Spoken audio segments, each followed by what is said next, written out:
addressing gender-based violence on Grand Bahama has become the focal point of the National Lead Institute through its Race to Save Our Communities campaign.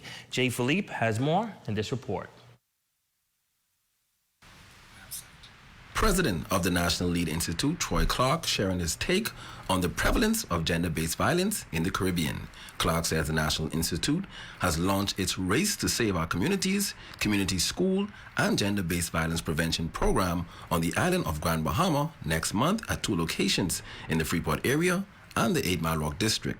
On April 15, the Institute kicks off this initiative with our stakeholders, the International Society of Substance Use Professionals, and hopefully the Department of Social Services, where we will be hosting a gender-based violence or violence against women and children workshop, and it's going to be free for the entire community. What we are doing is targeting corporate Grand Bahama, and because they have supported us financially, we want them to send out 2 or 3 of their staff members. Clark also weighing in on the recent incident involving death threats at Bishop Michael Eldon School.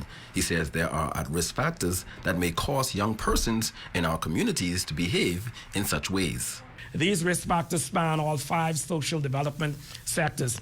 You have the family, you have peer group, you have school, you have individual characteristics, and you have community conditions. And some of those risk factors that young people can gravitate towards gang prior delinquency, illegal gun ownership, drug trafficking, a desire for group rewards such as status, identity, self-esteem, companionship, and protection, antisocial attitudes, aggression, alcohol and drug use, early early sexual activities.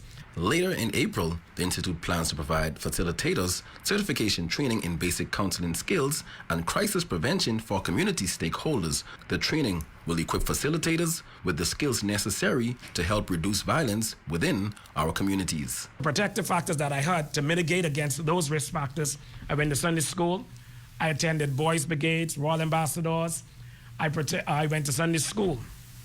And so those things were the mitigating factors that actually helped me not to succumb to those risk factors, getting involved in the gang lifestyle. And that is what many of our young people face today on the island of Grand Bahama.